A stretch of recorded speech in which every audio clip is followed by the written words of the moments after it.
मेरे प्यारे दोस्तों, कैसे हैं आप लोग। आई होप आप लोग अच्छे हों और अपनी पढ़ाई जम के कर रहे हो। भाई अब तो आपके फिजिक्स के जितने इम्पोर्टेंट टॉपिक हैं वो भी आपको इस चैनल पे मिल चुका है और आपको हर जगह से मतलब आप जहाँ से भी पढ़ते हो आपको वहाँ के टीचर सजेस्ट कर ही चुके होंगे कि मतलब आप कैसे पढ़ना है, आगे क्या क्या इम्पोर्टेंट होता है। तो देखिए हमने तो लिखा था #नवंबर फिजिक्स, यानी इस नवंबर मंथ में हमें फिजिक्स को एक बार जितने भी इम्पोर्टेंट टॉपिक हैं पूरे फिजिक्स में रिवीजन देना है। तो आज उसका डे 1 शुरू होता है, मतलब फर्स्ट क्लास। और फर्स्ट क्लास में हम देखेंगे पहला जो टॉपिक था वैद्युत क्षेत्र की तीव्रता, और इसका हम पूरी तरह से क्रिस्टल क्लियर, बोले तो मक्खन क्लियर कर देंगे कि बस आपके मतलब एकदम दिमाग में चला जाए और कभी भी आप उसको भूल ना पाए। आपको अब ऐसे कोई जगा के भी ना, नींद में भी आप सपने भी याद करने लगे कि वैद्युत क्षेत्र में क्या होता है। जैसे देखिए अगर आप कभी खेलते हैं कूदते हैं, मतलब खेलते कूदते जो भी हैं, कहीं बहुत ज्यादा खेलते हैं अगर आप बचपन में, तो रात में जब आप सोते हैं ना तो वही सारी चीजें मतलब आपका ध्यान जैसे उसमें फिक्स हो गया रहता है। तो आप सोते वक्त भी ऐसे कहेंगे कि मतलब कोई हार रहा है कोई जीत रहा है, ऐसी सिचुएशंस आती है। तो वैसे ही हार जीत अब आपकी इस समय एग्जाम्स को, बोर्ड्स को लेके चल रही है, बोर्ड 2024, और इस जंग को आपको जीतना ही है। तो आपको इस तरीके से पढ़ना है कि आप सपने में भी पढ़ें और सपने में भी कोई जगह के पूछा जाए हाँ भाई ये टॉपिक बताओ, तो आप क्लियर बता सकें। तो आज हम देखते हैं वैद्युत क्षेत्र की तीव्रता क्या होती है। तो सबसे पहले आप देखेंगे इसकी डेफिनेशंस कि आखिर भाई इसकी परिभाषा क्या होती है, फिर उसमें से सूत्र क्या निकलता है, फिर जो वैद्युत क्षेत्र को हम जिससे दिखाते हैं उसकी बीमा, सब चीजें यहाँ से हम क्लियर करने वाले। कुछ भी वैद्युत तीव्रता से बचने वाला नहीं है हमसे। तो सबसे पहले अगर हम डिफिनेशन देखें तो यहाँ पे हम लिखेंगे किसी आवेश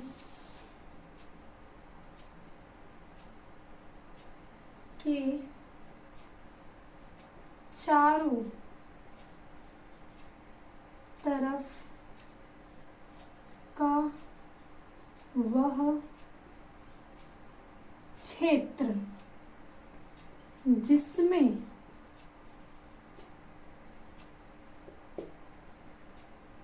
कोई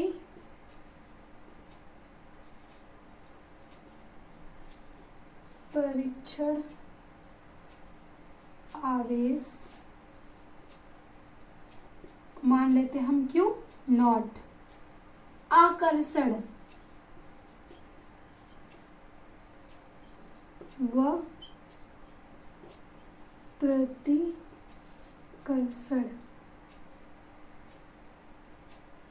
बल का अनुभव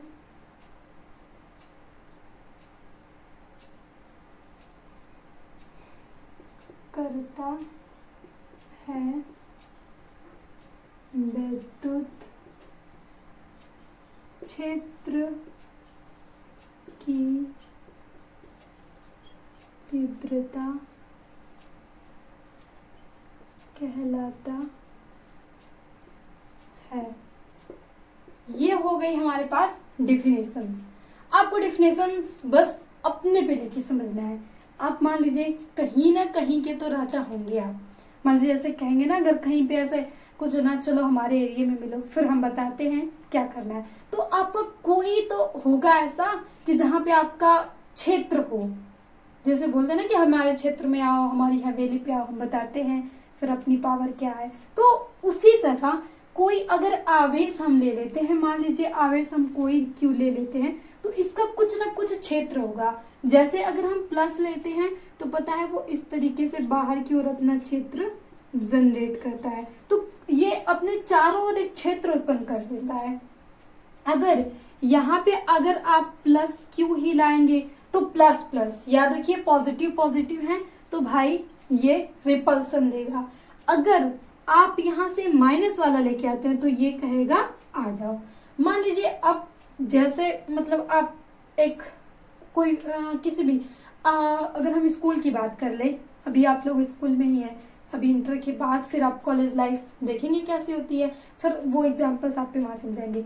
अगर स्कूल में कुछ कोई ऐसा स्टूडेंट होता है या आपका कोई ऐसा फ्रेंड होगा कि मतलब वो थोड़ा अजीब तरीके का होगा, कि मतलब उसका वो अपना ना रौब जमाना चाहता है। अगर हम मॉनिटर की बात कर ले तो मान लीजिए वो इंसान है, अगर वो चाहता है कोई नया आता है अभी आपके क्लास में, तो अगर उसका मन उसे अच्छा लगा कि भाई हाँ मुझे ये अच्छा लग रहा है, तो वो उसको अपनी रकासत कर लेगा, माने मतलब उसको फ्रेंडशिप अपना फ्रेंड बना लेगा। लेकिन अगर कोई उसे अच्छा नहीं लगा या उसका कभी ना कभी का दुश्मन रहा हो, कभी ऐसे मोड़ पे उसकी दुश्मनी हो गई हो और वो उसके साथ आ जाए उसके क्लास में पढ़ने, तब वो क्या करेगा, प्रतिकर्षण फिर वहां पे शुरू हो जाएगा।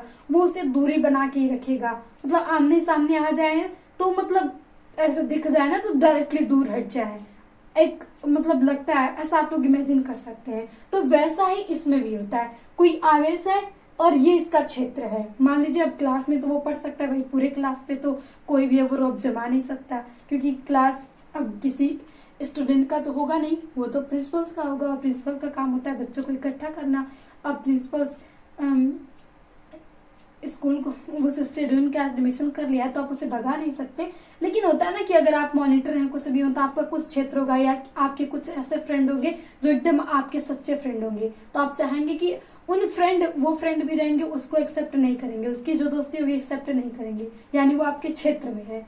फिर अगर आपके कुछ ऐसे भी दोस्त हैं आपसे उनकी उतनी बनती नहीं है तो वो उनसे थोड़ा अपना दोस्ती उससे कर लेगा। तो वही इसमें भी होता है। ये प्लस है तो अगर कोई प्लस आएगा तो इस पे एक बल लगाएगा, भाई तुम दूर हटो।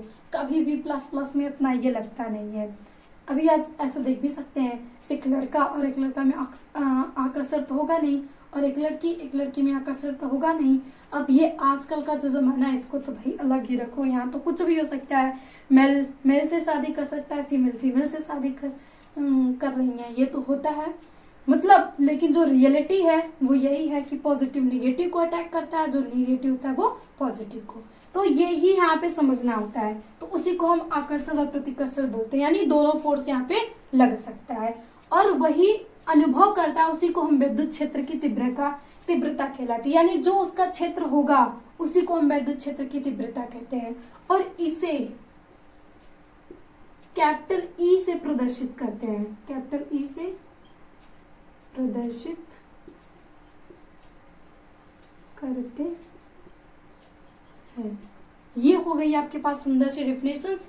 आप डिफिनेशंस लिख लिए और आप यहां से अगर ये भी लिख लें F/Q तो बहुत ही सोने पे सुहागा जैसा हो जाए।